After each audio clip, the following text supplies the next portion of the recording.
Pour ne rien manquer, abonnez-vous maintenant. Les vraies voix Sud Radio, 17h-20h, Philippe David, Cécile de Ménibus. On est ravis de vous retrouver, on vous souhaite une bonne fin d'après-midi, hein, puisque on peut dire ça, un bonjour, bonsoir. Et puis peut-être un bon trajet pour un week-end prolongé, peut-être êtes-vous sur la route. Et d'ailleurs, on espère que tout va bien se passer. Soyez prudents, surtout soyez prudents et n'hésitez pas à vous arrêter. Alors ça, c'est la mère de famille qui parle, hein, mais n'hésitez pas à faire des petites pauses, attention, Toutes les 2 heures. Toutes les 2 heures, absolument. Toutes les 2 heures, il faut marcher, il faut aller se promener, mettre les pieds dans le gazon. Voilà, faire washi-washa avec la voiture d'à côté. Washi-washa, c'est bien. Bah oui, voilà, c'est ça, on se détend. Ici, on va mettre les pieds dans le plat, ma chère. Absolument. Et ça, je vais vous dire, on va bien vous y pousser avec Philippe David. Surtout avec le gras. Voilà. Ça va, Philippe David? Ça va très bien. Et vous êtes en pleine forme. Très bien, très bien. Tout va bien. Et allez, le sommaire de cette émission, on avance tout de suite. On va revenir sur cette commission d'Europe Écologie Les Verts. Dans un contexte politique tendu, Europe Écologie Les Verts va lancer donc un observatoire des violences contre les militants écologistes avec 2 objectifs, documenter les faits de violence et accompagner juridiquement et psychologiquement les victimes. Et surtout pour compenser une réponse des pouvoirs publics jugée insuffisante par Europe Écologie Les Verts. La chef des écolos, Marine Tondelier, rend même responsable Gérald Darmanin d'avoir mis en danger les militants écologistes en les qualifiant d'éco-terroristes. Pour rappel, entre 2015 et 2022, France Nature Environnement a recensé au moins 52 menaces et agressions contre des militants écologistes. Alors vous, les agressions contre les militants écologistes, qu'elles soient physiques ou qu'elles soient sur les réseaux sociaux, vous y croyez? Vous pensez que c'est plutôt eux qui vont saccager par exemple les champs à Sainte-Soline? Dans tous les cas de figure, vous pensez oui, vous pensez non, un seul numéro, le 0826 300 300. En tout cas sur notre compte Twitter, pour ceux qui votent, c'est un grand non à 80%. Et puis on va revenir sur ce sondage IFOP, comme 69% des Français, souhaitez-vous modifier la Constitution pour réduire l'immigration, selon ce sondage réalisé pour le journal du dimanche. Donc ces personnes favorables à une réforme de la Constitution pour diminuer l'immigration, l'opinion publique semble partager l'avis des Républicains, Philippe. Oui, Cécile, rappelons que les Républicains ont proposé dimanche la possibilité de déroger à la primauté des traités et du droit européen au droit français pour mieux contrôler l'immigration, évidemment, en France. Aujourd'hui, selon l'INSEE, la population française compte 10,3% d'immigrés.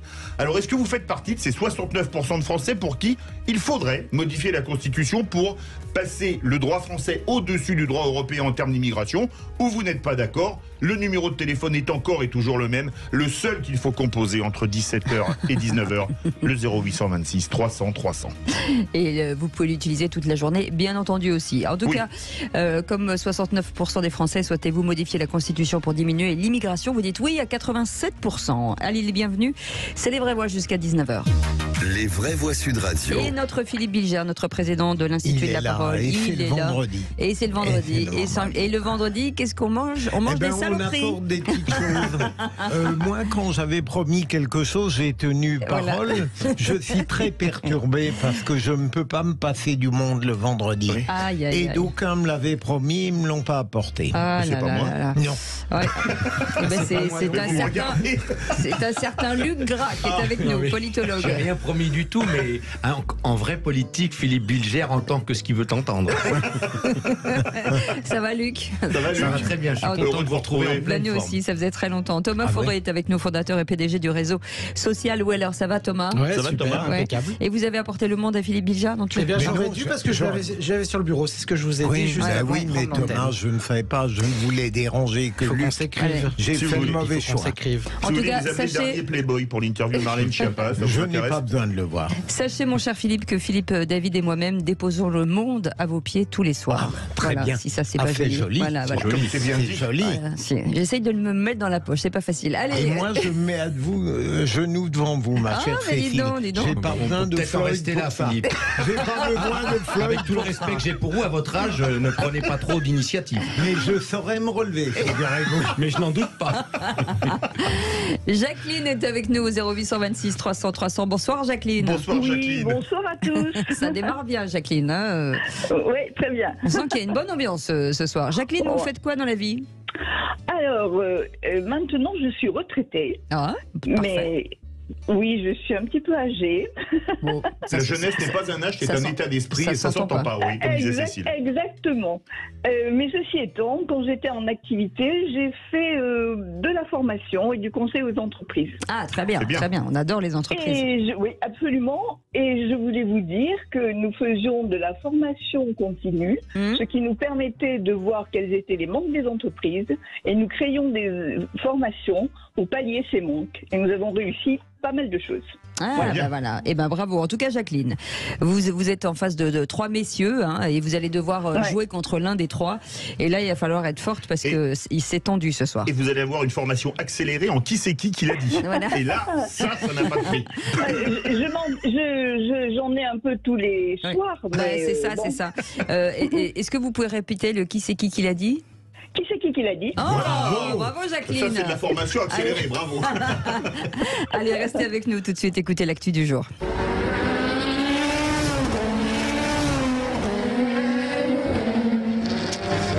Et c'est aujourd'hui que les 24 heures du Mans fêtent leurs 100 ans. Énorme, 24 heures du Mans. Une trentaine de voitures prennent le départ de cette course d'endurance dans la Sarthe. Elle sera remportée le lendemain par une équipe française. Voilà. Il y a 100 ans. C'était il y a 100 ans. Et moi, je fais très très bien la Formule 1. Écoutez, en tout cas, la voiture. Voilà, je vous l'ai fait. Bon, Ça vous avez fait pas rêver les 24 heures du Mans? Cécile qui parle et qui dit qu'elle fait très très bien la voiture. Oui. Je ne savais pas, je découvre. Oui, je ne vais pas en dire plus. Non, n'en dites pas plus. Allez, on démarre cette émission tout de suite, le réquisitoire du procureur. Les vraies voix Sud Radio, le réquisitoire du procureur, Philippe Bilger. Un procureur qui veut requérir contre ceux qui confondent classement sans suite et complaisance envers les violences faites aux femmes. Absolument.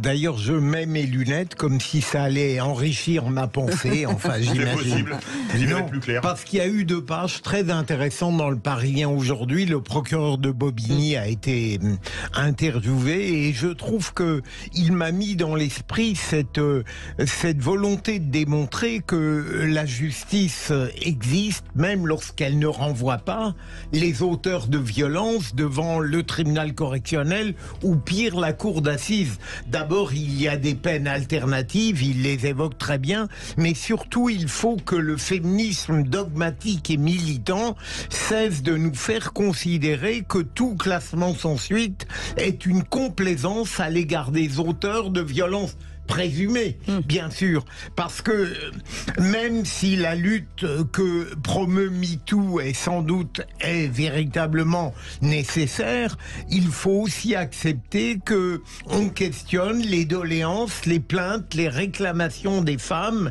qui s'estiment victimes. On ne peut pas considérer que la plainte de la femme, quelle qu'elle soit, est forcément une parole d'évangile ou un décret évident. Donc, c'est cela que je voulais indiquer. Le classement sans suite n'est pas la contradiction avec la nécessaire lucidité sur les violences, mais ça en fait partie. Thomas Fauré. Oui, non, mais c'est intéressant. À l'heure des réseaux sociaux, ça me fait penser. On entend toujours dire finalement que ces places publiques et les plateaux télé aussi sont devenus des tribunaux. Et effectivement, le réquisitoire de Philippe me paraît absolument nécessaire parce que il faut pas oublier que la justice, elle est irremplaçable et elle ne peut surtout pas être remplacée par la vindicte populaire et qui a sa place aussi. Enfin, je veux dire, chacun peut s'exprimer, défendre des choses, etc. C'est une évidence. Mais quand Emmanuel Macron, Luc Gras disait on vous croit, est-ce que du coup ça n'a pas légitimé le fait que finalement les femmes puissent avoir toujours raison? Alors, dans la pensée j'étais pas dans la pensée d'Emmanuel Macron par rapport à ça. C'est un homme politique, donc il dit on vous croit. Il le dit un peu souvent dès qu'il est face à quelqu'un, il dit on vous croit. En tout cas, il l'a dit à Hulot. Là, il l'a dit, on vous croit. Ouais, d'accord. Après, ce que je trouve intéressant dans l'intervention de Philippe, c'est de dire que s'il y a un classement sans suite, ça veut pas pour autant dire que la justice et même la société s'en lavent les mains. Par contre, ce qui est intéressant, c'est de dire qu'il peut y avoir une alternative à la justice qui, par son caractère aléatoire dans sa décision, mais aussi par son caractère assez conflictuel dans son approche, puisque vous avez tort ou vous avez tort ou vous avez raison. Il y a peut-être d'autres approches. Par conséquent, une justice qui dirait je ne peux pas aller plus loin dans ma mission de juge sur tel ou tel sujet, mais d'autres possibilités, la démocratie participative, la médiation, la conciliation, bref, on peut parler d'un sujet grave sans toutefois nécessairement aboutir à une décision condamnant devant la justice une ou une autre personne. Merci, vous restez avec nous. Impressionnant, Luc. Oui. Franchement, d'un coup, l'intellectuel est de retour. On dirait que tu gères. Et Thomas, il a respecté la règle numéro 1 des Ouais, vraies voix absolument. que vous cultivez avec moi, ma chère Cécile. Absolument. Vous m'avez approuvé, Thomas.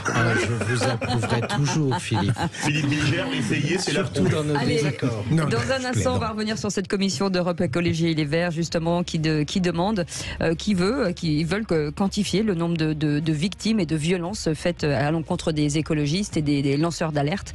Est-ce que vous pensez que les écologistes et les activistes pour le climat sont victimes de violences? Pour l'instant, c'est un grand non. Vous nous appelez 0826 300 300. On est ensemble jusqu'à 19h. À tout à l'heure. Les vraies voix Sud Radio, 17h-20h, Philippe David, Cécile de Ménibus. Et nos vraies voix du jour, qu'on aime beaucoup, Philippe Bilger, bien entendu, Thomas Forêt, fondateur et PDG du réseau social Weller, et Luc Gras, politologue, sont avec vous. Ils vont pouvoir débattre, bien entendu, sur nos sujets. Et dans quelques instants, on va revenir sur cette commission demandée par Europe Écologie Les Verts.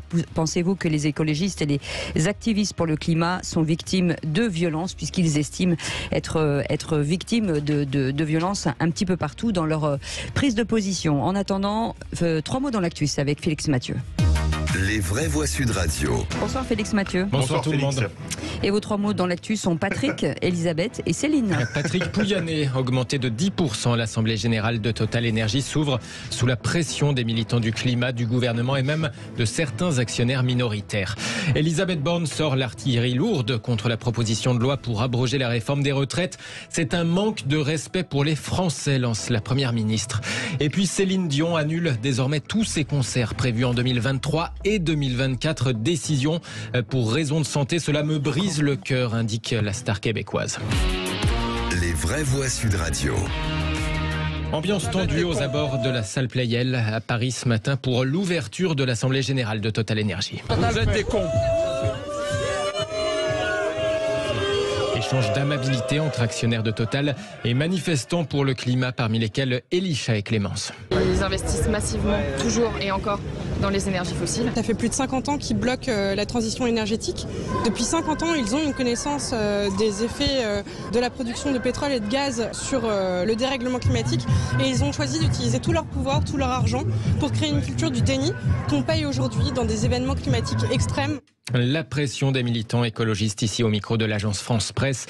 Pression aussi de certains actionnaires minoritaires comme la Banque Postale et la financière de l'Échiquier qui ont soumis au vote une résolution pour faire aligner les objectifs climat de Total sur l'accord de Paris de 2015, pas plus d'1,5 degré de réchauffement planétaire. Résolution rejetée à la demande de la direction. Même le gouvernement y est allé de son petit coup de pression ce matin. Ici, Agnès Pannier-Runacher, ministre de la Transition écologique chez nos confrères de France Info. Des entreprises positionnées sur le secteur du pétrole ou sur le secteur du gaz doivent se réinventer. Elles doivent sortir des énergies fossiles. C'est ce que nous dit le GIEC. Et elles n'auront aucun avenir. Aucun avenir, et je l'ai dit à Patrick Pouyanné pour Total, si elles ne sont pas capables de tracer ces trajectoires de sortie des énergies fossiles et de décarbonation. Patrick Pouyanné, PDG de Total, dont la hausse de rémunération de 10% a par ailleurs été validée en AG, tout comme la stratégie climat présentée par sa direction. Ambiance tendue, téléphone portable interdit aux actionnaires et aux journalistes à l'intérieur. Il a fallu laisser ses affaires à l'entrée. Le PDG de Total a donc pris la parole, séparé du public par des plaques en plexiglas de 2 mètres de haut. Vous l'avez constaté, et nous le regrettons, nous avons dû prendre des mesures un peu exceptionnelles, tant l'appel aux forces de l'ordre que d'un contrôle strict d'accès à cette assemblée. Mais vous le savez également, un certain nombre d'organisations ont annoncé vouloir perturber l'assemblée. Et nous avons donc pris des mesures pour que celle puisse se dérouler dans des meilleures conditions possibles. Bien évidemment, je regrette que cette rencontre ne puisse pas se passer dans un état comme il devrait l'être, je dirais, de dialogue. Et j'espère en tout cas que le dialogue aura lieu, mais que on doit justement prendre des mesures un peu exceptionnelles. Notez qu'en marge d'un déplacement en Côte d'Or consacré à la biodiversité, la Première ministre Elisabeth Borne a estimé aujourd'hui, je cite, que les militants du climat sont dans leur rôle d'alerter et de dire qu'il faut accélérer. Philippe Bilger, est-ce que c'est pas intéressant de voir les propos d'Agnès Pannier-Runacher sur les énergies fossiles ou de Elisabeth Borne qui disent que les militants du climat ont raison d'alerter, alors que c'est le même gouvernement qui a signé tous les traités de libre-échange avec le Mercosur ou même avec la Nouvelle-Zélande pour faire transporter des millions de tonnes de marchandises à travers la planète. Est-ce que c'est pas un peu se jouer les écolos à la petite semaine? Sûrement, et ce pouvoir, encore une fois, mes deux amis seront beaucoup plus divers là-dessus. Il n'est pas une inconséquence près, mais je trouve que d'abord, il faudrait admettre que Total est une magnifique entreprise. Peut-être qu'elle ne fait pas tout ce qu'il faut contre le dérèglement climatique, l'écologie, mais tout de même, on devient fou. Je vais dire, ces gens-là vont créer le désordre alors que probablement, ils n'ont que cette envie, finalement, de déranger parce que, n'est-ce pas, on a une jalousie en France contre les grosses entreprises. Luc Gard. Non, mais globalement, on voit bien qu'on est dans une période de notre civilisation qui est quand même un peu compliquée, c'est-à-dire que tout le monde critique tout le monde, on voit jamais les choses positivement, on n'essaie jamais de rassembler, et tout est bon maintenant pour castagner, quoi. Alors, je trouve que c'est assez paradoxal, parce qu'on est dans une période où on se voudrait réveil de l'âme, en fait, on voudrait avoir une vraie conscience collective, etc.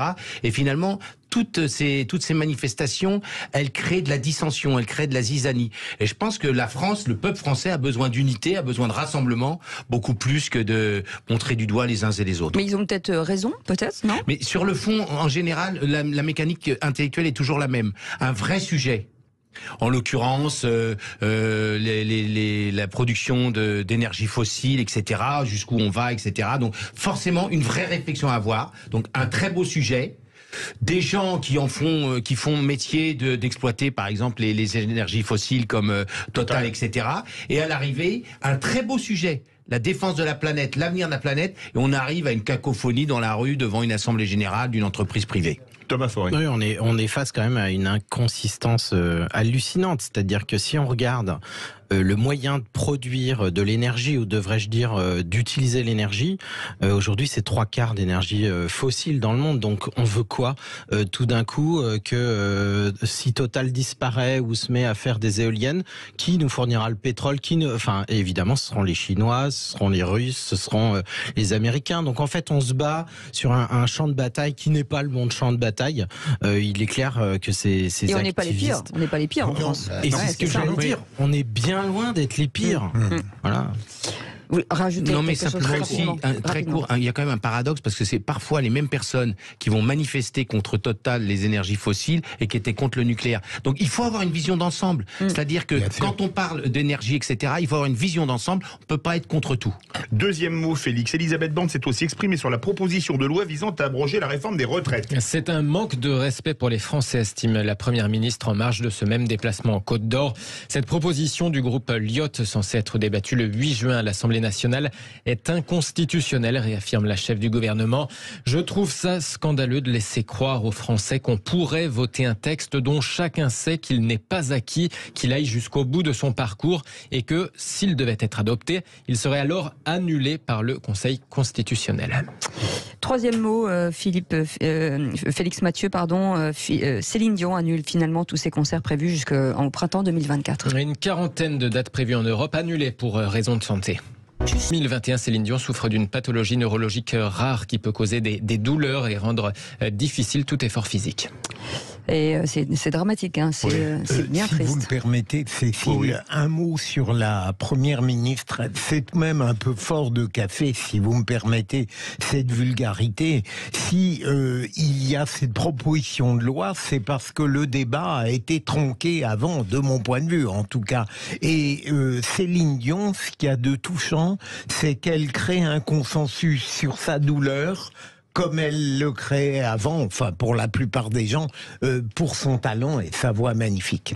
Le gras. Je laisse Philippe sur l'expertise concernant Céline Dion. Par contre, sur le droit constitutionnel, je trouve assez étrange quand même de parler de respect des Français, mais je pense que là, il y a un lapsus. C'est-à-dire que la Première ministre sait très bien que les Français n'ont pas été respectés dans le processus législatif, et donc elle parle de non-respect des Français. C'est quand même aberrant que la Première ministre ose parler de non-respect des Français. En l'occurrence, il s'agit d'une proposition de loi dans une niche parlementaire, c'est totalement légal, et on ne sait jamais ce que devient un texte. Donc déjà anticiper du débat démocratique en disant ça ne pourra pas aboutir parce que le Sénat bloquera, c'est complètement antidémocratique. C'est un petit peu dictatorial quand même. Non, mais je n'ai pas dit dictatorial, j'ai dit antidémocratique. Je peux vous dire qu'ils vivent quand même sur notre planète. Hein. Ouais, c'est ce que je pense. C'est-à-dire que si on prend du recul, quand même, toutes ces lois, la Constitution elle-même, elle a tout de même été faite à un moment par la voix des hommes. Et je pense que ce que ne perçoivent pas ces hommes et femmes politiques, c'est la dissension du peuple français et aussi la colère. Et à un moment, ça va chauffer. Et c'est évidemment pas ce qu'on souhaite. Et je pense qu'il ferait mieux parfois de tourner cette fois leur langue dans leur bouche. Je pense qu'ils s'en rendent compte quand même, mais de là à ce que ça les concerne. Subit-il alors, pour je les ne sais pas, deux mots pour les auditeurs. Il faut bien que les auditeurs comprennent que c'est tout à fait constitutionnel de déposer une proposition de loi, que le président de la commission des affaires des finances, est totalement dans son rôle s'il accepte qu'il soit déposé et inscrit à l'ordre du jour de l'Assemblée. Donc tout est constitutionnel, ça n'a rien de scandaleux, contrairement à ce que dit la Première ministre. Ce qui est le plus choquant, c'est de dire que on porte atteinte à la perspective démocratique en déposant ce texte. Merci beaucoup Luc Gras. Vous restez avec nous, on va revenir dans un instant sur cette commission d'Europe Écologie Les Verts qu'il demande pour mettre en place et pour montrer les victimes de violences. On en parle dans quelques instants. 0826 300 300. Notre compte Twitter vous attend avec cette question. Pensez-vous que les écologistes et les activistes pour le climat sont victimes de violences? C'est un grand non, à 81%. On vous attend au standard, à tout de suite. Je vous souhaite la bienvenue. On est ensemble jusqu'à 19h. Philippe Bilger est avec nous, Thomas Forêt est avec nous, Luc Gras est avec nous, et vos appels, comme chaque fois, au 0826 300 300. Vous savez que vous êtes les bienvenus jusqu'à 19h et plus si affinité, bien entendu. Allez, tout de suite, le grand débat du jour.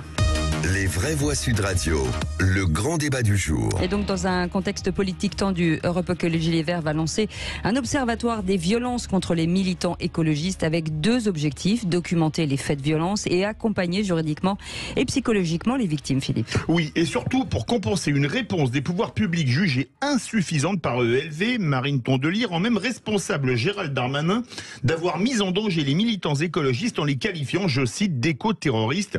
Pour rappel, entre 2015 et 2022, France Nature Environnement a recensé au moins 52 menaces et agressions contre des militants écologistes.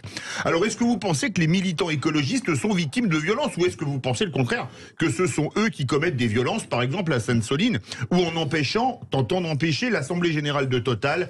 Dans tous les cas de figure, un seul numéro, le 0826 300 300. En tout cas, avec cette question, est-ce que les activistes ou les écologistes sont victimes de violences? Notre compte Twitter, vous dites non à 81%. On va voir la réponse avec Sophie Bussière qui est avec nous. Bonsoir, merci. Bonsoir. D'être avec nous en direct sur Sud Radio. Vous êtes porte-parole d'Europe Écologie Les Verts. Si vous permettez, on fait un tour avec nos vraies voix du jour. Philippe Bilger, est-ce que finalement, il y a autant de victimes et autant de violences à l'encontre finalement des écologistes, des activistes ou des lanceurs d'alerte? Alors, j'irais jusqu'à dire que les militants écologistes, certains d'entre eux n'ont pas toujours été pacifiques, et que j'admets, mais sans en avoir la preuve, que des militants écologistes ont pu être blessés, évidemment, par les forces de l'ordre. Ça, c'est indiscutable. Mais ce qui me gêne dans l'initiative d'Europe Écologie Les Verts, c'est que il me semble que c'est la rançon perverse d'une autorité de l'État qui se délite.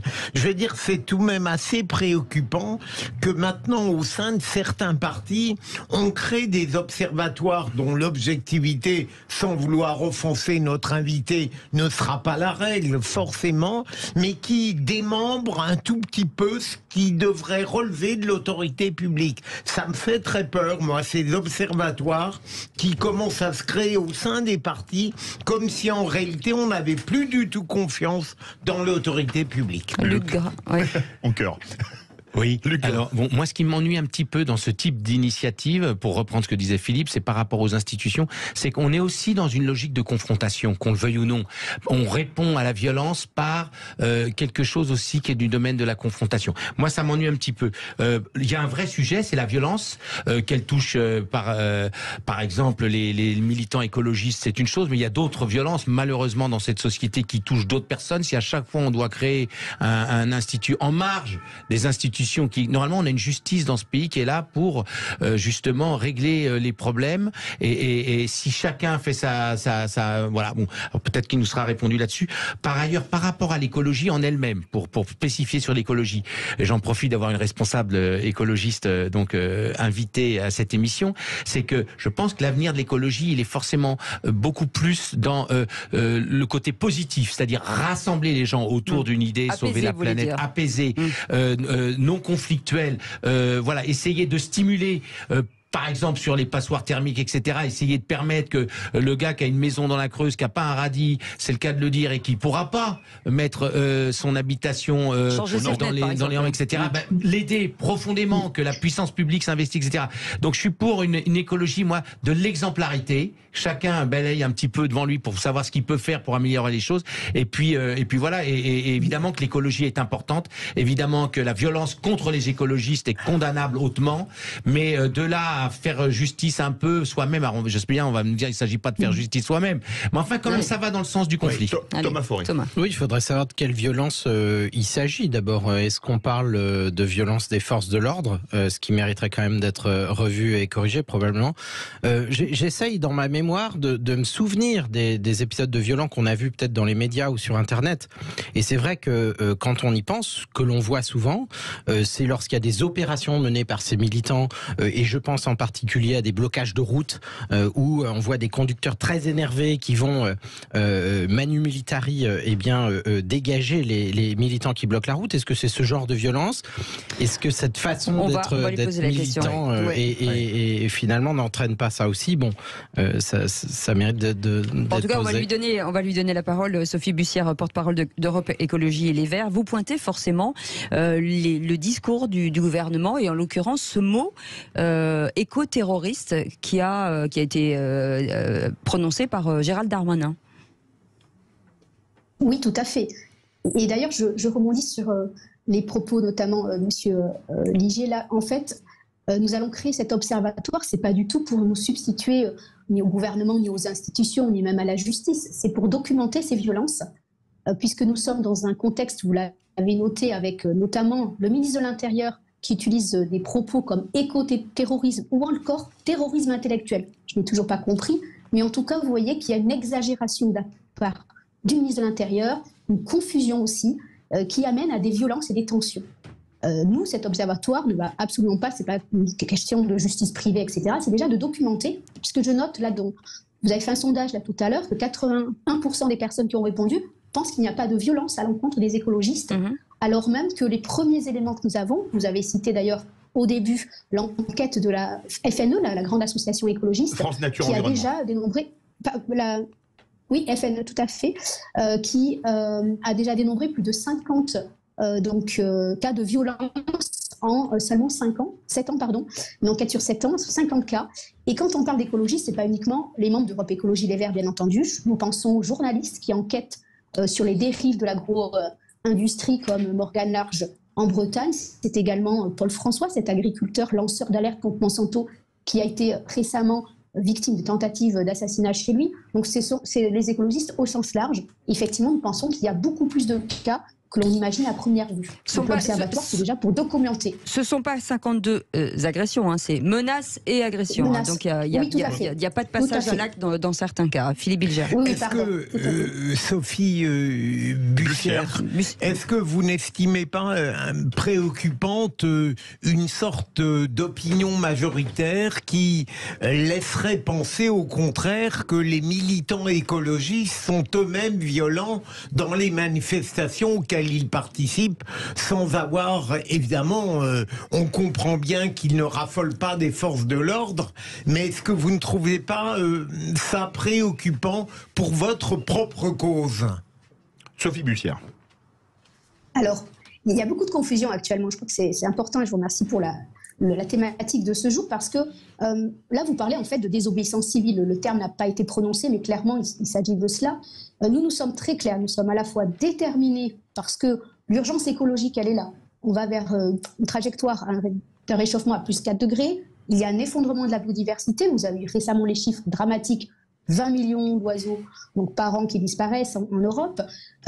On a cette urgence-là. On a donc une grande détermination, mais je voulais être très claire aujourd'hui, nous sommes non violents. La désobéissance civile sont des actions, c'est une façon d'agir, ce n'est pas l'action que nous menons tous les jours, nous faisons de la politique par ailleurs, il y a plein de manières d'agir. C'est une action, et d'ailleurs, tout à l'heure, il a été question de passoire thermique. Vous citez cet exemple en disant, nous voudrions plutôt une écologie qui rassemble, positive. C'est un excellent exemple. Par exemple, vous avez les activistes de dernière rénovation qui bloquent des routes, qui font des choses comme ça. Juste pour alerter, pour dire, on a un formidable outil. Il faut rénover les bâtiments, les maisons, les bâtiments publics. Mais pourquoi l'État ne le fait pas? Regardez les chiffres. Le gouvernement n'agit pas, alors que c'est un creuset d'emplois énorme, des emplois locaux. C'est à la fois écologique, c'est bon pour l'économie, c'est bon pour la santé également. C'est une catastrophe, les maisons non isolées, pour la santé. Vraiment, il y a des conséquences dramatiques. Donc, vous avez l'exemple type d'activistes. Ce ne sont pas uniquement des jeunes, il y a des professeurs, des médecins qui ont été arrêtés, qui essaient d'alerter pour dire rénover les bâtiments. Je ne sais plus comment le dire autrement. Lugra, qui a parlé des passoires thermiques, veut réagir. Oui, pas sur les passoires thermiques, non, sur le propos qui vient d'être tenu. Je pense que quand on défend une cause noble, il faut être noble aussi dans le comportement. Et je trouve que quand le ministre de l'Intérieur parle d'éco-terrorisme, c'est évidemment très excessif. Et donc, ça aboutit à quoi? Ça aboutit à monter les gens les uns contre les autres. Un pays qui est en difficulté. Hein. Tout à l'heure, Cécile parlait du mot d'apaisement. C'est central. C'est-à-dire qu'on est un pays où il y a plein de tensions. Et tout ce qu'on trouve à envoyer comme message aux écologistes, c'est parler d'éco-terrorisme, qui ne concerne qu'une minorité d'activistes. Comme toujours, à chaque fois dans les manifs, il y a une minorité d'imbéciles qui cassent et on va parler de ça aux 20h. Et là, la même chose. Et donc, c'est vraiment un appel qu'on pourrait lancer aux gens qui sont excessifs et qui sont extrémistes, c'est de leur dire qu'en fait, ils desservent la cause. Quand on entend un propos comme celui qu'on entend là, il est tout à fait recevable, acceptable, démocratique et positif, mais pourquoi on monte dans l'échelle de la conflictualité en parlant d'éco-terrorisme, à quoi on devrait répondre par des violences? C'est terrible, et ce sera mon mot final, c'est que dans cette société, on a l'impression aujourd'hui que s'il n'y a pas de violence, on n'est pas entendu. Et donc il y a un problème démocratique de fond, et le fait que le président n'ait pas accepté d'entendre 2/3 du peuple sur les 64 ans, va dans ce sens-là, c'est-à-dire que si vous cassez pas, vous n'êtes pas entendu dans ce pays. Sophie Bussière. Non, je voulais rebondir sur ce qu'a dit Greenpeace sur l'annonce de dissolution du mouvement environnemental de soulèvement de la Terre. Est-ce que pour vous, c'est scandaleux, justement, cette demande de dissolution? Et pourtant, ils ont quand même des actes qui sont quand même assez forts, si on peut... Enfin, je limite mes mots, mais c'est assez violent quand même. Oui, nous avons bien sûr communiqué sur cela en disant que nous opposons à la dissolution. Les soulèvements de la Terre, c'est un collectif informel. Nous avons appelé, effectivement, vous le savez, à la manifestation de Sainte-Soline. Le véritable problématique de Sainte-Soline, c'est en fait le maintien de l'ordre en France. C'était une catastrophe annoncée. C'est terrible, puisqu'il y a eu des blessés graves du côté des forces de l'ordre et du côté des militants écologistes. C'est dramatique. Nous ne sommes pas les seuls d'ailleurs à le dire. Hein. Vous savez, il y a la LDH, Amnesty International, mais aussi le Conseil de l'Europe et l'ONU qui alertent sur la façon dont ça se passe actuellement en France. On le voit pour l'écologie, vous venez de le dire, on le voit aussi par un gouvernement et un président qui n'écoutent pas la France entière dans la rue.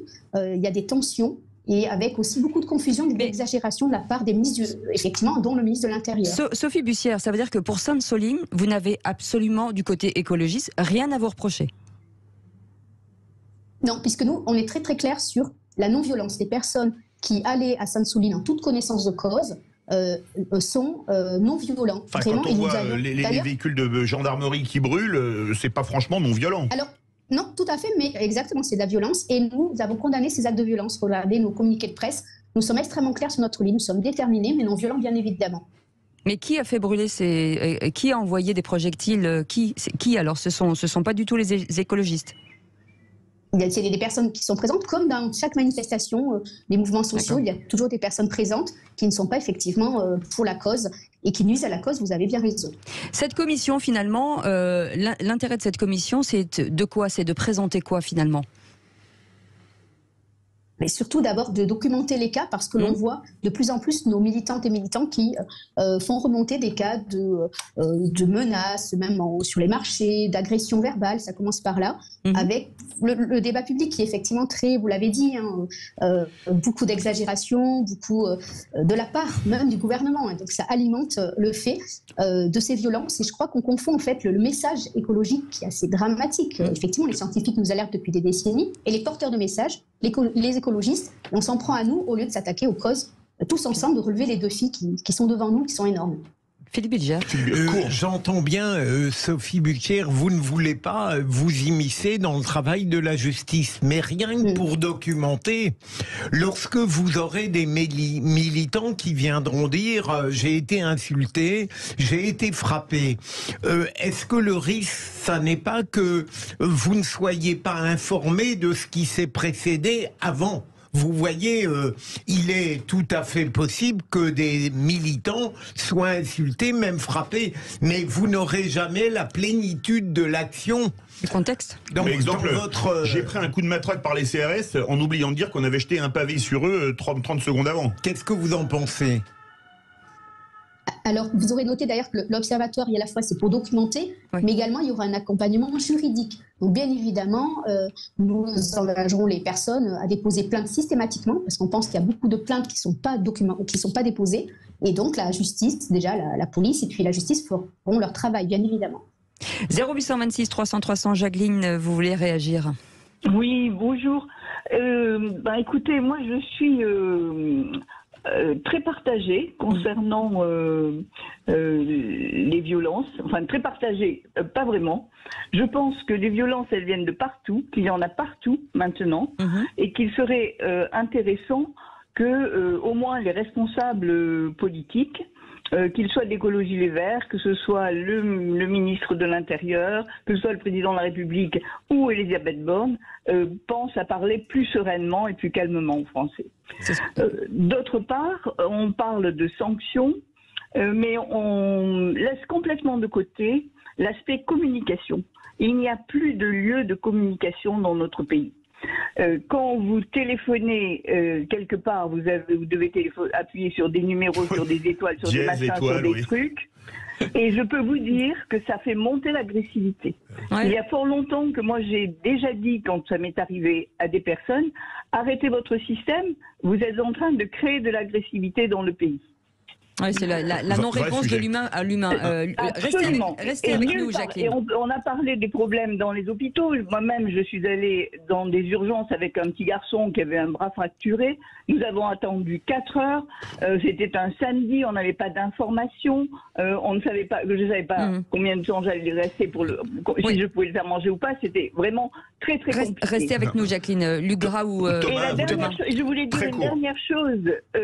On a parlé d'économie, de relancer l'économie par la rénovation des bâtiments. Moi, je veux bien, mais où est-ce qu'on va trouver l'argent pour pouvoir tout ça? Si on veut faire des rénovations, il faut qu'on devienne un pays industriel qui produise pour pouvoir payer. Voilà. Merci beaucoup, Jacqueline. Oui, un mot très court. Moi, je trouve qu'on est quand même dans un monde de l'absurde. À la fois, on a une tension énorme avec ces différents militants et donc ceux en contraposé qui s'opposent à eux. Et à la fois nombre d'outils que nous utilisons, nombre de consommations que nous faisons sont complètement décorrélés de ces causes. On va commander des téléphones produits en Chine, on va etc. consommer bien loin et le pétrole qu'on consomme en réalité c'est pas forcément celui qui sera dépensé pour aller construire une méga bassine ou pour construire un aéroport. Luc Gras. Deux choses dans le prolongement de ce que demandait Philippe tout à l'heure. Est-ce que les écologistes vont, avec l'Observatoire, est-ce qu'ils vont auditionner l'ensemble des participants à une manifestation? Autrement dit, est-ce que ce ne sera pas seulement le militant écologiste, mais est-ce qu'ils auditionneront peut-être les services de la mairie locale, de la commune, pour que ce soit un vrai observatoire? Et deuxième chose, je constate quand même, parce que ce débat est quand même utile et est positif, c'est de dire que vraiment les institutions, que ce soit Europe Écologie Les Verts ou les autres, ne font pas suffisamment le rappel qu'ils condamnent la violence. Je trouve qu'à chaque fois, ils devraient en premier dire on condamne la violence. À partir de là, on ouvre le débat. Sophie Bussière, le mot de la fin en 40 secondes. Oui, donc je le redis clairement, nous condamnons toute forme de violence contre les personnes, y compris les forces de l'ordre. Et pour l'Observatoire, donc nous venons de décider cette création. Il va falloir la mettre en place concrètement. Vous en saurez davantage. En tout cas, elle nous paraît nécessaire au vu du contexte. Merci beaucoup. Merci beaucoup, Sophie Bussière. On vous rappellera bien sûr, parce que ça nous semble très important, porte-parole d'Europe Écologie Les Verts. Merci d'avoir été avec nous. Et qui a fait 30 secondes quand tu lui en donnais 40. Voilà. Et de vous être prêté au jeu. Merci beaucoup. Vous restez avec nous dans un instant, le quiz de l'actu avec nos vraies voix du jour. À tout de suite. Et avec nous, et le plaisir de les avoir aujourd'hui, Philippe Bilger est avec nous, bien entendu, Thomas Forêt et Luc Gras, et notre amie Jacqueline, notre nouvelle meilleure amie Jacqueline. Jacqueline, tout de suite, restez avec nous parce que c'est le quiz de l'actu. Sud Radio. Et le quiz de l'actu, on l'a loupé. Et ben c'est pas grave, on va démarrer sans jingle, c'est pas grave. Jacqueline, on va démarrer tout de suite avec vous. Vous allez devoir choisir entre Philippe Bilger, Luc Gras et Thomas Forêt, et vous jouez contre la personne que vous allez choisir. Je vous rappelle. Allez, j'ai dit Thomas Forêt. Thomas Forêt. Il sera donc. Nous sommes tous contre Thomas. Voilà, Thomas commence à faire ça ne me dérange pas. L'entraînement. Il aime bien être seul. Attention, les amis, et on démarre. C'est une question. Qui c'est qui l'a dit? Sur le sujet de l'ISF climatique. L'écologie punitive ne passera pas car le peuple français est libre et n'aime pas les punitions. Qui a dit cette phrase? Je l'ai lu. Non. Non, vous l'avez lu dans le Figaro, Philippe. Bah oui. Il est au gouvernement. Oui. Il est au gouvernement. C'est pas Attal? Non. Le ministre de l'Agriculture? Non, pas du tout. Pensez à la dilatation. Non, c'est le maire. Voilà. Le maire. Non, mais là, je le félicite d'être cochon. On parlait de dilatation. C'est effectivement Bruno Le Maire. 2 points pour Jacqueline. Mais On a l'ISF, beaucoup ça aurait dû parlé vous... d'enflure ces derniers temps. L'ISF climatique, ça aurait dû sonner à votre porte. C'est vrai. Question suivante. Encore un qui c'est qui l'a dit sur Gérald Darmanin. Il met une cible dans le dos des écologistes. C'est pas Tondelier? Bonne réponse absolument. de Philippe Bilger. C'est la seule qui connaît. Tondelier. Et puis c'est celle que j'aime le moins. Voilà. Si j'ose dire. 4-0. Pour l'instant, Jacqueline, vous gagnez. Alors Thomas, le problème, c'est la rapidité. Voilà, c'est ça. Non, mais je veux dire, on nous aide beaucoup. Ils sont gentils Et avec si nous. quelqu'un a des nouvelles de Thomas Forêt, qui nous appelle. Voilà, c'est ça. Allez, on y va. 5 contre moi. Qui c'est qui l'a dit sur la manifestation des écolos aux abords de l'AG de Total Énergie? Les militants du climat sont dans leur rôle d'alerter et de... Elisabeth. Bonne réponse. Elisabeth Borne. C'est grâce à vous, vous l'avez dit tout à Eh l'heure. ben, Vous l'avez bien dit sûr. Ah bien, non. Ah bon, d'accord, il est honnête. Quel est... 6-0. Quel Alors escroc. si tu es honnête, Thomas, tu n'as rien à faire ici. Vous parlez pour vous. Qui c'est qui l'a dit sur l'ISF vert? Je préfère une France qui soit championne des emplois qu'une France championne des impôts. Elle l'a dit ce matin. Ah, c'est une femme. Oui, elle est ministre. Qui est-ce qu'on a eu ce matin? Bonne réponse. Pannier-Runacher. Jacqueline, Oui, c'est Agnès Luc Pannier-Runacher, ministre de la Transition Bon, énergétique. 8-0. Les amis, c'est une question qui c'est qui l'a dit sur l'éducation. Nous aurons une rentrée 2023 qui sera meilleure que la rentrée 2022. C'est pas le ministre. Bah, si, Inek, le ministre. Pape Ndiaye.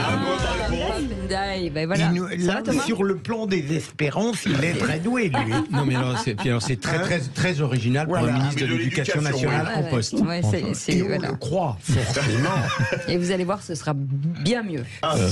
Qui c'est qui l'a dit sur le cinéma? Un homme blanc peut faire un film à 200 millions de dollars, se planter et en faire un autre. Moi, je n'ai qu'une chance.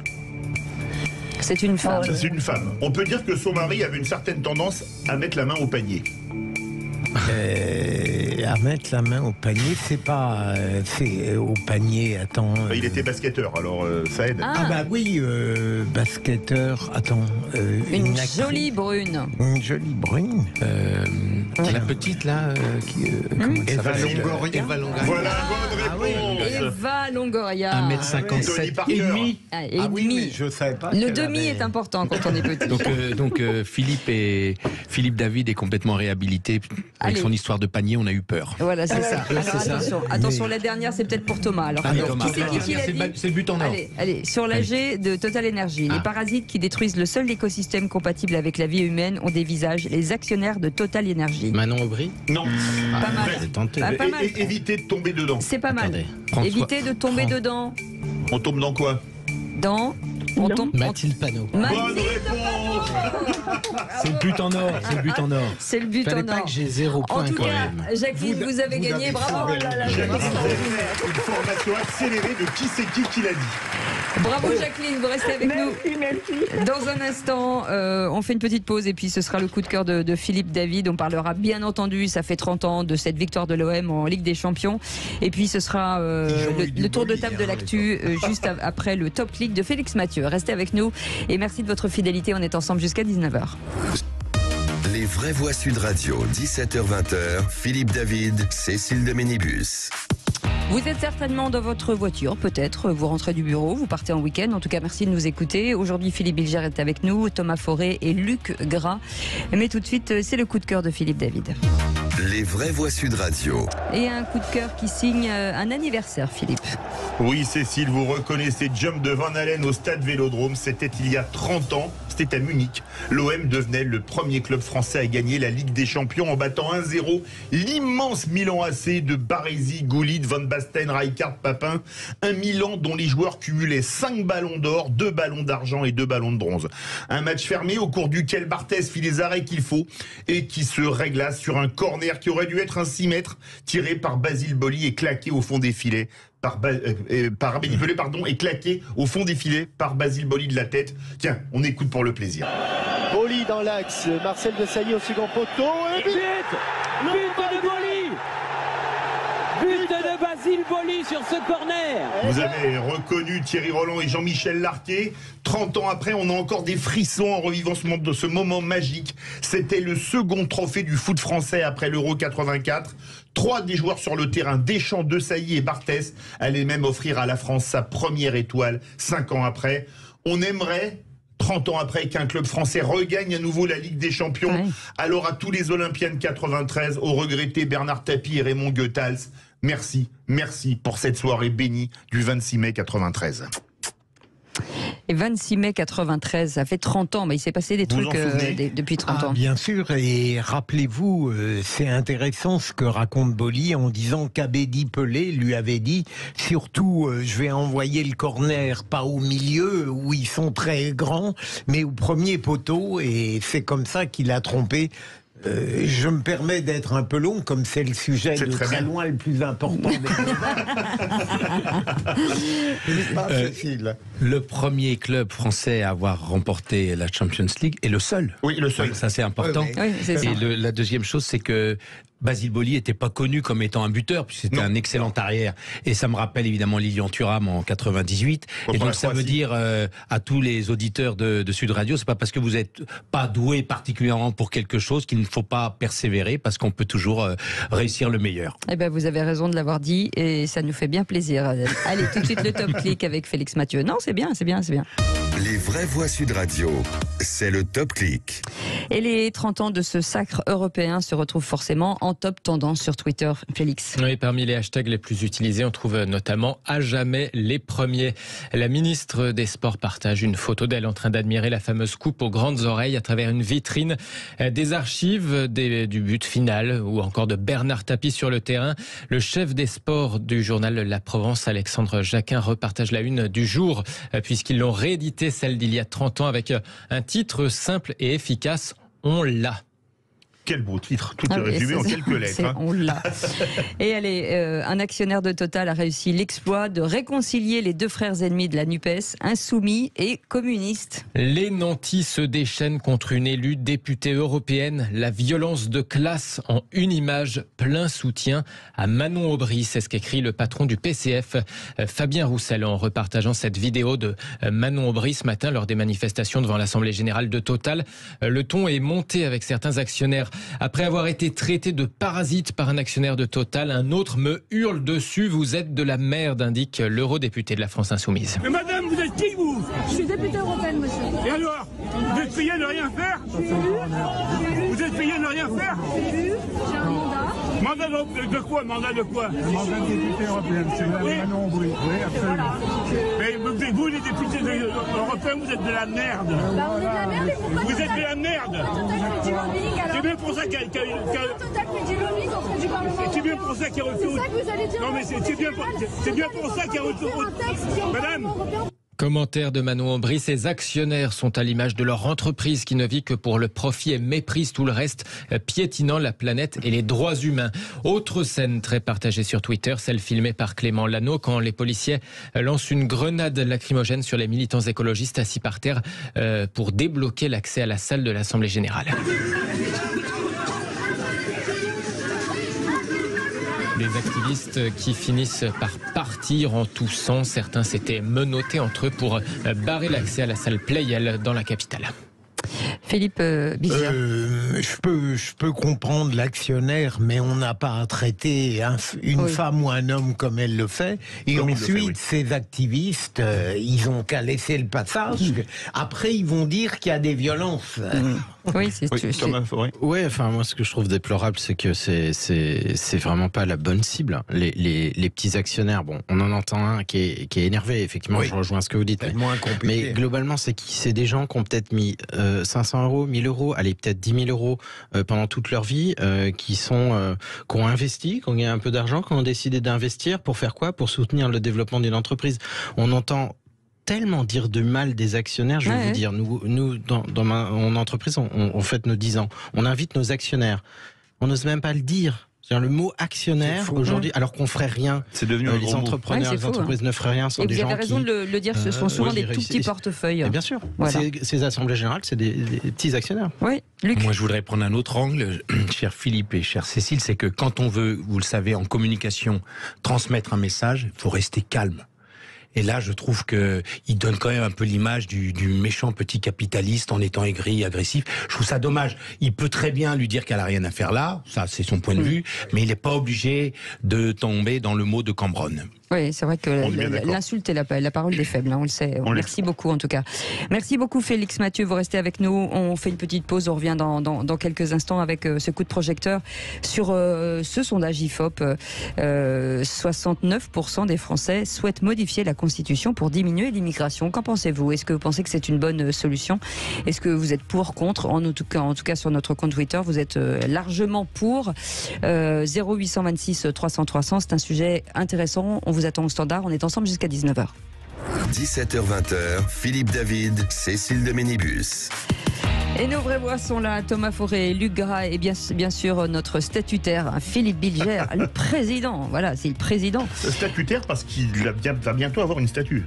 Oui, il absolument. est beau comme un statutaire. Voilà, il est beau comme un statutaire.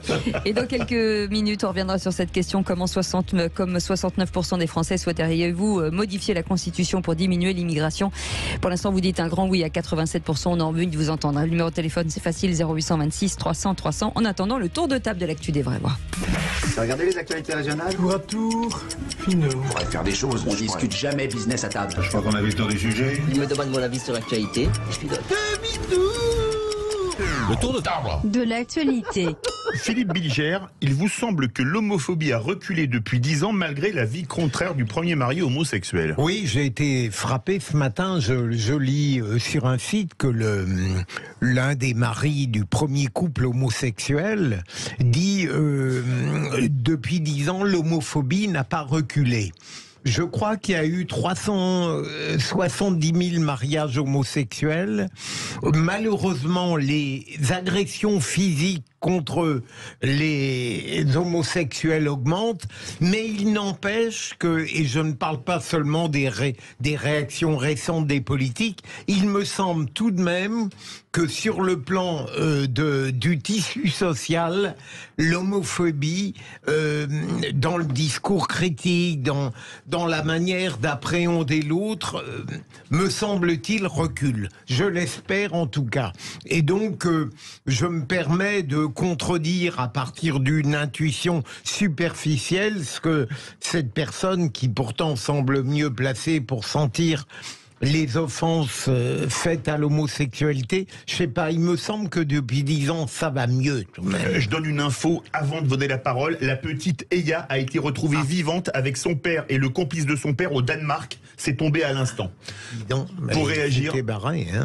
Oui, ce sont des sujets extrêmement délicats puisque ça touche des vies et qu'il y a des gens qui sont traumatisés à partir de considérations inacceptables. Donc moi je pense que ça doit, c'est une réponse difficile à apporter parce que ça dépend. Chaque personnalité le vit intimement. Donc je pense qu'il y a des et personnes. Ça dépend de l'angle. Si c'est les mariages, c'est génial. Si donc c'est compliqué. D'un point de vue plus général, il est à souhaiter que avec l'information, avec le développement de la communication, c'est vraiment, par exemple, ce matin, j'avais une personne qui me parlait du mariage pour tous. J'ai l'impression qu'aujourd'hui, c'est acquis. C'est intégré, oui. C'est acquis. Et donc, on reviendra jamais sur le mariage pour tous, ce qui n'était pas le cas il y a quelques années encore. Voilà, les choses évoluent lentement, mais elles évoluent. Mais est-ce que le fait que, Thomas, que certains ministres aient fait d'une manière ou d'une autre certains des coming out, on sent que les choses avancent quand même? À moins que ça ait été des écrans de fumée, je ne sais pas. En tout cas, oui, ils l'ont fait. Et évidemment, c'est un sujet qui n'est plus du tout à considérer comme il y a 20 ans. Et qui est rentré, je ne dirais pas dans les mœurs, mais qui est rentré dans le quotidien de façon normale. Mais ce qui serait intéressant, c'est de voir aussi ces violences, si elles existent, si elles n'ont pas diminué. Peut-être certaines ont été remplacées par d'autres. Et d'où elles viennent. Physiques, en tout cas. Et ça, c'est intéressant. On voit aussi des faits de violence dans les cités, dans les quartiers un peu défavorisés. Voilà, je pense qu'il faut pousser la réflexion. Oui. Et le candidat suivant. Thomas Forêt voulait parler de l'affaissement de l'atmosphère qui inquiète la NASA. Oui, je sais. Pas trop long, hein, parce que je ne pas trop avec technique. Ce que j'ai. Non, c'est pas du tout technique. Je sais pas si vous tout ce qui est affaissement est dangereux. Cécile. Ouais, et dans affaissement, il y a A. Allez. Également. Oh, écoute, c'est non, je sais pas si vous êtes au courant, mais il paraît que notre atmosphère s'affaisse. Oui, notre atmosphère s'affaisse. Ce sont les termes exacts qu'a employé la NASA. Et dès qu'il se passe quelque chose, vous savez, au-dessus de nos têtes, on peut toujours compter sur la NASA pour nous mettre au parfum. La NASA, vous savez, c'est un peu la concierge du ciel. Oui, l'atmosphère s'affaisse, les émissions de gaz à effet de serre réchauffent notre planète, mais paradoxalement, elles refroidissent la haute atmosphère, et encore plus vite que ce qu'on croyait, et ce refroidissement fait chuter la partie supérieure de l'atmosphère. Comme vous, cette nouvelle va gâcher ma journée, sans doute mon week-end de Pentecôte, et il est probable que j'exprime ma réprobation à grands coups de peinture fluo sur une œuvre d'art, mais j'irai à Beaubourg pour faire doublement œuvre utile. Avec votre permission, j'aimerais bien surtout filer la métaphore quelques instants, mais oui, entre nous, vous la trouvez comment, l'atmosphère actuelle ? Fermez vos yeux. N'ayez pas peur. Avant de les ouvrir, il faut toujours les fermer à un moment. Représentez-vous l'atmosphère dans laquelle nous vivons. Vous la figurez-vous élancée au sommet d'une montagne, la main droite en visière au-dessus d'un regard adamantin, ou précisément affaissée devant la télé dans son canapé, le teint tirant plus sur le foie gras frais que sur la rose trémière. Voilà, vous pouvez rouvrir les yeux maintenant que vous avez ces deux images en tête. Convenons ensemble que l'atmosphère aurait grand besoin d'un petit séjour à Aubagne chez le Major Gérald, fierté de la Légion sur YouTube. Je ne sais pas si vous connaissez. Oui. Parce que l'atmosphère, c'est comme une petite fille qui se laisse aller. Il faut parfois savoir lui dire « Tiens-toi droite, ma cocotte ». Bon, je vous accorde que la cocotte en question a sans doute quelques circonstances atténuantes. Peut-être réclame-t-elle ne serait-ce qu'un peu d'air pur sous le tombereau de nouvelles consternantes que charrient certains médias. Je dis bien consternantes et pas mauvaises à dessein. Qu'un atelier de lecture à destination d'écoliers de 3 à 6 ans soit animé par des drag queens, ça n'est pas une mauvaise nouvelle, c'est une nouvelle affligeante. Particulièrement si vous considérez le fait que ce sont les pères de famille qui ont osé perturber de manière un peu virile la tenue de cette petite sauterie qui ont été désignés à la vindicte. L'atmosphère s'affaisse, que voulez-vous ? Et la dépression nous guette pour reparler météo. Mais quand bien même, vous ne me compterez pas au rang de ceux qui renoncent. Un peu de grand air, d'abdos de fessiers, de courage, de lucidité. Et vous verrez que même l'atmosphère peut se redresser. Ah bah voilà, si l'atmosphère peut se redresser, c'est plutôt pas mal. Je pense à Arletty. Mais c'est quoi la conséquence ? de l'atmosphère qui baisse. Paraît-il, ça fragilise les conséquences, beaucoup de conséquences sur les satellites, par exemple, sur les, vous savez, tous les objets qu'on aura dans le ciel. Oui. Donc ils peuvent retomber plus facilement. Les débris spatiaux. Ah oui, d'accord. Ah oui, oui. Avec Cécile, on s'en tire pas comme ça, Thomas. Non mais c'est un moyen de vous faire parler. Non mais c'est intéressant la question de Cécile. Ça a une conséquence pour les humains ou pas? Oui, pour les humains, absolument. à part les satellites. Si un déchet de satellite tombe sur la Terre, ça peut avoir une conséquence au niveau de l'atmosphère, qu'on respire et tout ça, il n'y a pas de conséquences. Non, mais pour les rayonnements, en l'occurrence, il y en a d'après ce que j'ai lu. Ouais. Mais dites, ça fait flipper quand même pour notre week-end. Ça va rien changer pour notre week-end pour l'instant. On sait pas. Allez, Luc Gras. Luc Gras, les dirigeants savent-ils ce qu'est l'opinion publique? Écoutent-ils leur peuple? Mais il faut faire court. Ouais. Très court. Je vais être plus terre à terre sur ce sujet puisque je vais parler de démocratie. La démocratie, forme de gouvernement dans laquelle la souveraineté appartient au peuple. Et donc, c'est ainsi que sont gouvernés les peuples. On gouverne pour le peuple, par le peuple, normalement au service du peuple. Curieuse époque où le président Macron entend depuis 6 mois 2/3 des Français qui sont contre la retraite à 64 ans, car probablement ils ont une appréhension du rapport au travail plus moderne en disant il vaut mieux qu'on travaille que jusqu'à 62 ans, mais bien, et on continue. Mais le président Macron ne semble pas les entendre. Curieuse aussi politique internationale où le chef du Kremlin attaque une société de gens qui n'en veulent pas, manifestement les Ukrainiens. Il a créé une nation ukrainienne qui ne veut pas entendre parler des chars russes à Kiev et qui ne les entend pas. Donc je trouve qu'on est dans une période assez curieuse, super communication dans tous les domaines, et pourtant on n'a jamais eu des dirigeants politiques qui écoutent aussi peu leur peuple. Si les démocraties veulent exister face aux nouvelles puissances orientales, il va falloir sérieusement travailler sur le contenu de la démocratie, sinon on pourra nous dire qu'on est décadent, puisque la démocratie n'est plus habitée comme au sens athénien, cher Philippe.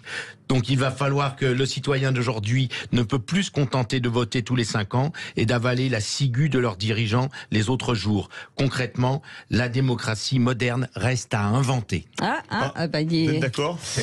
Mais en tout cas, ça mériterait de très longs développements, mais c'est intelligent.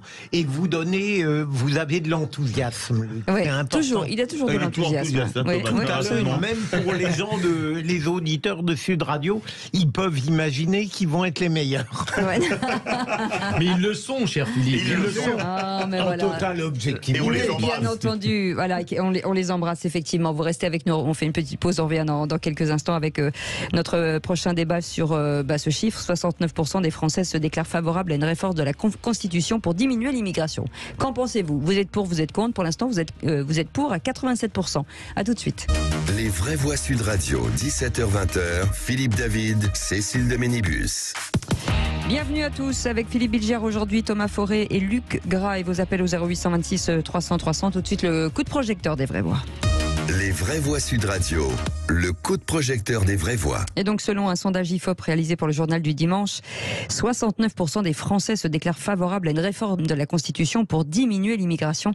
L'opinion publique qui semble partager largement l'avis des Républicains, Philippe. Oui, Cécile, rappelons que ceux-ci ont proposé dimanche d'inscrire dans la Constitution la possibilité de déroger à la primauté du droit européen sur le droit français.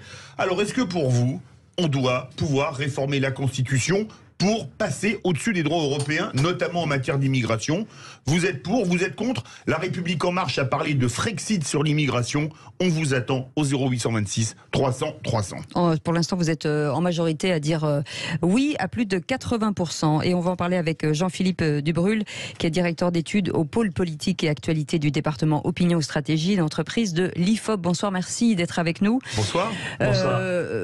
Généralement, quand en tout cas on parle de sondage, on vous demande de nous expliquer d'abord le sondage pour que nos vraies voix puissent commenter, si vous permettez. Eh bien, tout simplement, c'est une question assez simple au demeurant. C'est celle qu'ont mis en avant les Républicains dans le cadre des discussions sur l'immigration. Mais dans cette question, il y a 2 éléments. On demande aux gens s'ils sont pour réformer la Constitution pour déroger aux règles de l'Union européenne, première chose. Pour quel objectif?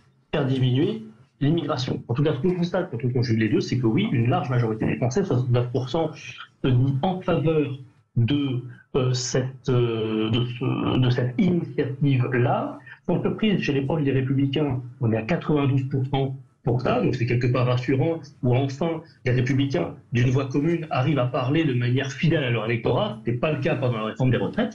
Mais ce qui est intéressant, je rebondis sur ce qui a été dit juste avant, chez les sympathisants En Marche, chez les sympathisants Renaissance, ils sont 73%, quasiment 3/4, à être d'accord aussi avec cette proposition-là. Donc là, par contre, on constate un décalage entre les prises de position des ténors de la majorité et de leur électorat.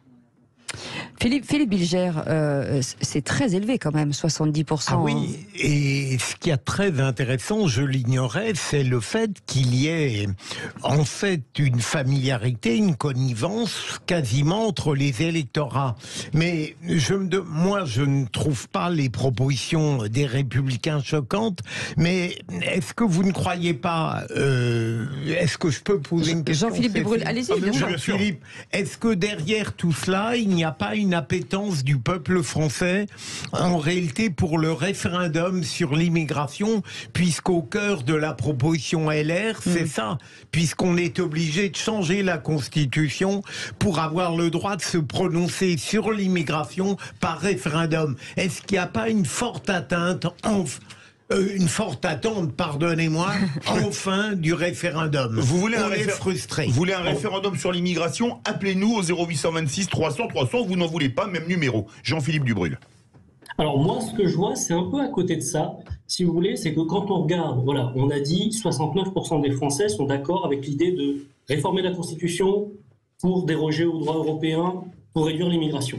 Ça, c'est posé. On a vu que chez les sympathisants LR, on est quasiment tout le monde d'accord. Sans surprise, côté Rassemblement National aussi, on est sur les mêmes taux. Chez la majorité relative, on est d'accord aussi, majoritairement. Mais même chez les proches, chez les sympathisants d'Europe Écologie Les Verts et du Parti Socialiste, qui ne sont pas connus pour avoir l'immigration en top priorité de ce qu'ils attendent de la puissance publique, eh bien, même dans ces publics-là, on est majoritairement favorable à cette initiative. Alors si c'est pas l'immigration, c'est peut-être l'autre volet. Et 63% au PS, c'est-à-dire les 2/3 pratiquement. Tout à fait. Tout à fait. C'est pas 51%. Je suis pas en train de vous vendre une majorité ric-rac.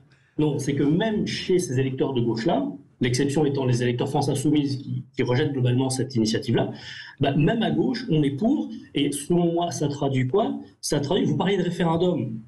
On est là-dedans, on est dans la reprise de contrôle, la reprise de contrôle sur notre propre destin, sur notre propre vie. Les manifestations au cours de la crise de la réforme des retraites l'ont montré, d'autres manifestations, d'autres mouvements l'ont prouvé, donc des mouvements qui travaillent la société. On est dans une société aujourd'hui où les individus souhaitent pouvoir reprendre le contrôle de leur vie. C'est pas forcément contre l'Europe, c'est pas forcément spécialement sur l'immigration, mais on veut pouvoir décider de où on va et comment on y va. Et on le retrouve dans cette question-là, même chez les électeurs de gauche, même sur l'immigration. Luc Grain. Il y a beaucoup de choses à dire sur ce sujet, parce que d'abord ça s'inscrit dans une situation où systématiquement les Français veulent changer les choses. Ils en ont marre. Donc quels que soient les sondages, quels que soient les sujets, les gens veulent changer. Premièrement, sur la réforme de la Constitution, moi je suis un petit peu, en tant qu'ancien constitutionnaliste, un petit peu dubitatif. On a eu 24 réformes depuis 1958 de la Constitution. Rien ne prouve que toutes ces réformes successives, dont celle de 2008, le septennat, le quinquennat, celle de 2000, etc., rien ne prouve que notre République fonctionne mieux. Qui a fait le RIP de manière à ne pas pouvoir en faire, c'est quand même très intéressant. Voilà, et 2008 qui est venu valider le traité de Lisbonne qui avait été rejeté par les Français en 2005. Enfin, on connaît tout ça. Sur ce sujet, il y a deux approches. Il y a premièrement la question de la souveraineté. Et il est normal que les Français, après toutes ces années d'Union européenne, aient envie de se reprendre la souveraineté de l'État et de reprendre la souveraineté des décisions. Donc ça, c'est tout à fait légitime. Le petit problème qu'il y a dans ce sondage, c'est qu'on mélange donc réforme de la Constitution pour revenir à davantage de souveraineté et hop, on vous glisse le sujet de l'immigration derrière. Alors, allez savoir si tous ceux qui répondent sont d'abord pour reprendre, se ressaisir de la souveraineté ou lutter contre l'immigration qui leur semble trop importante. Ça, c'est pas tranché. Au passage, je note quand même qu'il y a 43% des insoumis, qui se disent insoumis, qui sont pas défavorables à cette réforme. Donc, ça veut bien dire qu'il n'y a pas seulement le sujet de l'immigration, mais qu'il y a aussi le sujet de la maîtrise de la souveraineté nationale. Jean-Philippe Dubrul. Tout à fait. Je me retrouve complètement dans ce qui vient d'être dit là. Et c'est vrai que cette question, finalement, elle a été posée en l'état, puisque c'est la proposition de messieurs Marlex et Ciotti, notamment. Ciotti, oui. Et Retailleau.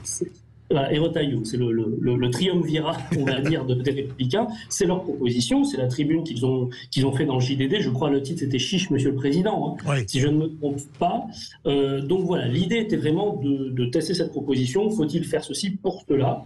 Et force est de constater, c'est peut-être un motif de réjouissance pour les Républicains qui n'en ont pas eu beaucoup ces derniers mois, un motif de réjouissance pour les Républicains de voir que 69% des Français, finalement, se retrouvent dans cette proposition-là où il y adhèrent. Après, il revient aux Républicains de faire fructifier ce oui de principe majoritaire, et on voit déjà que c'est un moyen de lézarder ou de glisser un caillou dans la chaussure de la majorité, ou en tout cas du groupe Renaissance. Qui a déjà dit non par la voix du Dussopt, du ministre Olivier Dussopt. Ils ont dit que c'était gras. Non, mais ce qui est intéressant, c'est quand même que nos démocraties, elles tentent de fonctionner, notamment à l'Assemblée nationale. Initiative de Lyotte sur le retour sur les 64 ans, initiative de LR sur l'immigration, et on voit que quand même les politiques là essayent de faire bouger le pays. Le problème, c'est que pour l'instant, à chaque fois, l'exécutif dit non. Bah oui, c'est ça, c'est un blocage. Thomas Forêt. Oui, c'est aussi quelque part la dernière tentative de LR pour tenter à nouveau d'exister après tant d'années d'inexistence ou d'inefficacité. Je pense qu'ils jouent presque leur dernière carte. Il faut savoir, LR, ils ont perdu la moitié des adhérents l'année dernière, donc en tout cas c'est les chiffres qui circulent. Donc ils jouent vraiment une carte importante. Carte qui a été préemptée par ailleurs par Zemmour pendant toute la campagne présidentielle, où on a dit non, c'est pas un sujet, etc. Parce que moi je pense quand même, dans le sondage, je pense quand même que les questions sont assez claires et que les Français répondent quand même sur le sujet de l'immigration, qui est un sujet. Et ça, à un moment, on peut plus se masquer derrière cette réalité. Merci Thomas de redonner le moral sur les Républicains. On commençait à espérer un coup sur la tête. Mais une question à Jean-Philippe Dubrul. Est-ce que, paradoxalement, cette adhésion relativement forte dans tous les camps à l'égard des propositions des Républicains, est-ce qu'à votre avis, ça devrait induire une stratégie politique cohérente de la part de Renaissance? Comment ils pourraient tenir compte à la fois de ce désir et du fait que les humanistes, entre guillemets, au sein de Renaissance, sont très rétifs? Jean-Philippe Dubrul. C'est d'autant plus compliqué... C'est d'autant plus compliqué qu'on a vu que chez les sympathisants Renaissance, on est pour cette proposition à 73%. Je rappelle que la proposition, c'est supprimer la primauté du droit européen, grosso modo, sur le droit français, pour réduire l'immigration. Je rappelle également que les sympathisants Renaissance, dans la foulée d'Emmanuel Macron, sont traditionnellement plutôt européistes. Donc vous voyez, on a quelque chose déjà qui cloche. On a des électeurs censés être plutôt européistes, qui à 73% nous disent « Ah ben oui, on va revoir la primauté du droit européen sur le droit français pour réduire l'immigration ». Donc c'est bien la preuve que, comment dire, les électeurs de Renaissance et le public, l'électorat de l'exécutif ne sont pas si simples à appréhender et ne suivent pas forcément les propos des ténors de la majorité en toute chose. En tout cas, ce qu'on constate ici, c'est qu'un électorat censé être européiste, il est pour réformer la Constitution pour baisser l'immigration. Donc on peut supposer qu'ils ont très envie quand même qu'on agisse sur l'immigration, et c'est là, c'est ce qu'avait compris peut-être Emmanuel Macron en voulant pousser les discussions autour de la loi immigration, alors qu'Elisabeth Borne, elle, avait freiné. Freiner pour laisser une respiration. Au mois d'octobre. Luc Gras. Oui, c'est parce que je voudrais rebondir par rapport à ce qui a été dit. Là, en l'occurrence, l'électorat Renaissance, 73% pour, c'est bien la preuve que l'électorat de Macron est en partie animé par des gens qui autrefois votaient à droite. Aujourd'hui, le grand débat stratégique qui se joue à LR, c'est l'option entre soit on fait son nid dans l'électorat Renaissance et en gros, comme Macron se représente pas, on occupe les strapontins Renaissance parce que le parti Renaissance n'existe pas sur le terrain, ou alors on a une stratégie d'autonomie, dont je réponds à votre question, cher Philippe, c'est-à-dire de poser des actes pour montrer que LR a un discours différent et qui semble être peut-être la seule voie possible pour reconstruire LR, c'est-à-dire être en autonomie par rapport à Renaissance qui n'existe pas ou qui n'existera plus pour exister. Moi, je pense qu'il y a un fait majeur quand même qui explique probablement en partie que les européistes d'aujourd'hui, quelque part, se retournent vers un côté plus patriote maintenant. C'est la crise énergétique, c'est le prix de l'énergie, le prix à la pompe, où on subit quand même cette politique européenne et où on n'arrive pas à s'en départir, alors qu'on produit l'énergie la moins chère d'Europe. Et je pense que notamment sur l'électricité, etc. Exactement. Marché européen de l'électricité. Et électricité, absolument. Et moi, je pense que les européistes, comme on dit, sont pas forcément des gens qui sont des fédéralistes. Ça peut très bien être des gens qui, conformément à l'esprit européen au départ, croyaient dans l'Europe des nations. Sauf que cette Europe des nations, on voit que parfois, elle ne joue pas dans l'intérêt de ses propres nations, et c'est ça qui est en jeu, et il est bien légitime, voire même réjouissant qu'on se saisisse de ce sujet un petit peu de façon unanime. Jacqueline, au 0826 300 300, est-ce que vous voulez que justement on reprenne le contrôle sur cette immigration ? Je pense qu'il y a deux questions, effectivement, celui de la réforme de la Constitution et celui de l'immigration.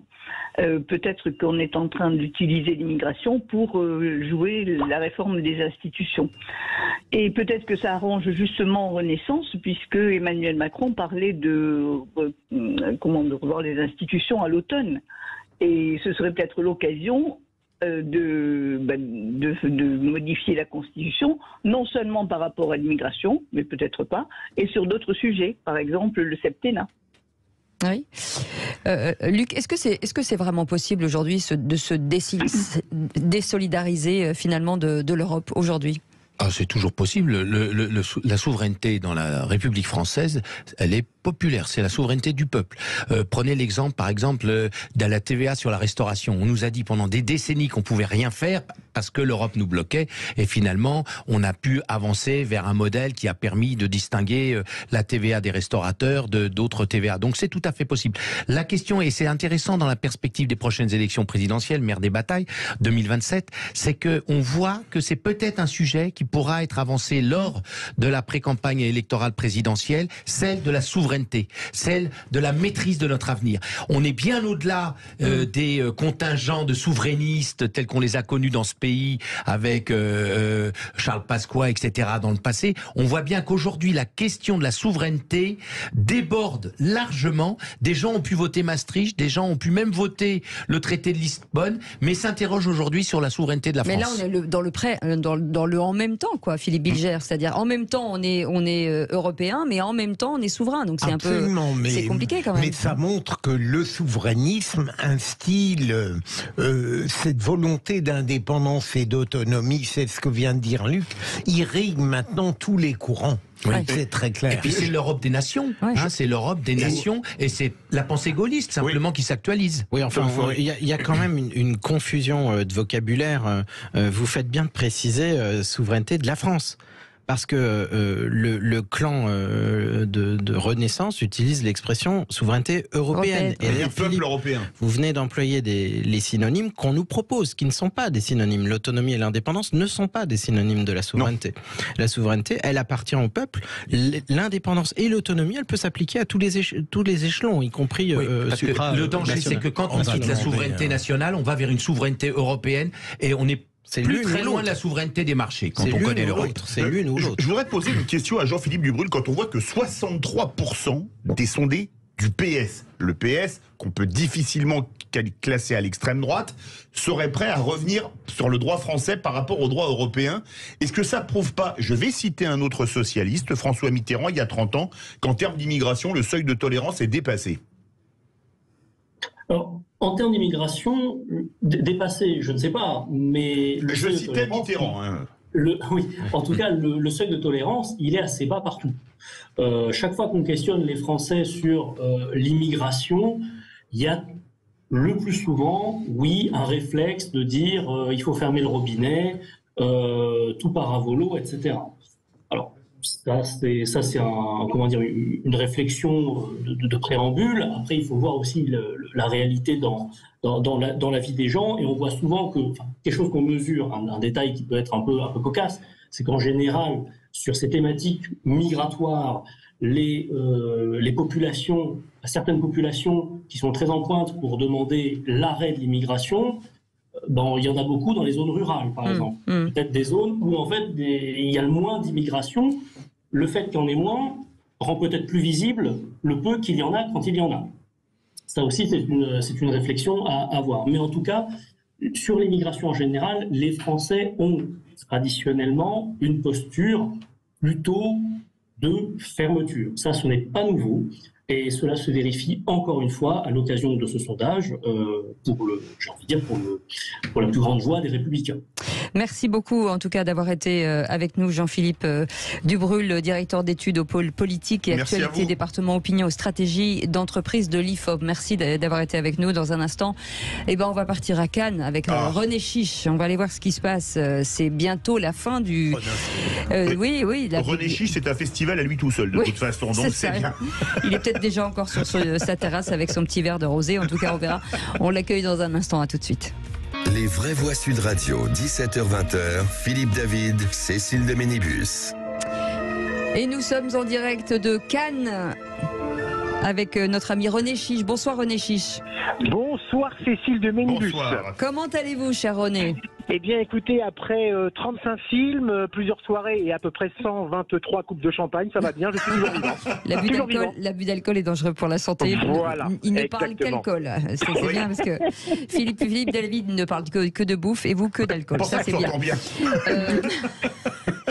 Quel temps fait-il ? Est-ce que les Cannois se portent bien ? Est-ce que les touristes se portent bien ? Oui, là il fait un temps splendide. Il y a une grande affluence, comme je vous l'avais dit l'autre jour, à la fois au niveau du festival, aussi au niveau des touristes.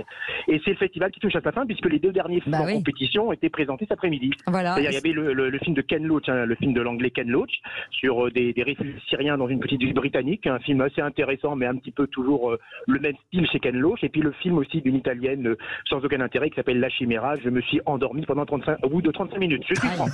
Je suis franc. Si elle nous entend, on la salue. Avec une pression quand même pour la Palme d'Or quand même. Il y a une petite pression. Alors c'est comme pour les matchs de foot, il y a un peu ici des pronostics de bookmakers. Alors il y a 4 films qui ont la cote actuellement, et on verra demain soir le palmarès. Alors c'est The Zone of Interest de Jonathan Glazer, dont je vous avais parlé l'autre jour. Aussi Les Herbes Sèches du Turc Nuri Bilge Ceylan.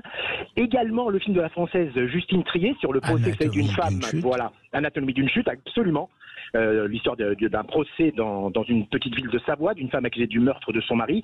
Et aussi, depuis 3-4 jours, il y a le film de l'italien Marco Bellocchio, qui s'appelle L'Enlèvement, et qui est consacré à l'histoire vraie d'un enfant juif qui avait été enlevé de force par les soldats du pape pour recevoir une éducation catholique. Et ce film m'a fait vraiment une forte impression. Donc, c'est les cartes. Mais en même temps, vous savez, à Cannes, il y a toujours des surprises, et des fois, le jury accorde parfois des prix pour des raisons extra-cinématographiques, je dirais. Ça peut être pour des raisons politiques ou sociétale. Mais bon, en tous les cas, actuellement, ce sont les 4 films qui ont la cote et on saura ça demain soir lors de la cérémonie de clôture. Mais est-ce que ça veut dire il y a pas de film qui sortent du lot, enfin un seul où on... très bonne remarque, Cécile. C'est vrai que cette année, non, il n'y a pas eu vraiment un film qui fait l'effet d'une bombe, qui reste en mémoire pendant très longtemps. Non, c'est vrai que la sélection, moi, je la qualifierais un petit peu de moyenne cette année, vous voyez. Il y a des bons films. Il y a des bons films. Il y a des bons films, bien sûr. C'est comme des films de grande qualité. Mais il n'y a pas des films. Il n'y a pas d'effet waouh. Non, c'est une qualité de savoir qu'on a 4 films, par exemple, qui sont très bons. Ah non, ces 4 films dont je veux... Non mais Philippe, comme je vous l'ai dit, ce sont des bons films, mais il n'y a pas eu un film, vous voyez, qui a renversé, comme on dit, la croisette, quoi. Il n'y a pas eu un film qui a un choc, comme par exemple, je me souviens, par exemple, La vie d'Abdel Latif Kechiche. Oui, vous avez notamment aimé certains passages. Oui, vous aussi. Vous m'en avez parlé d'ailleurs l'autre jour. Vous aussi. Et donc, dans ce festival, c'est quoi en ce moment? Il y a des fêtes, racontez-nous, qu'est-ce qui va se passer?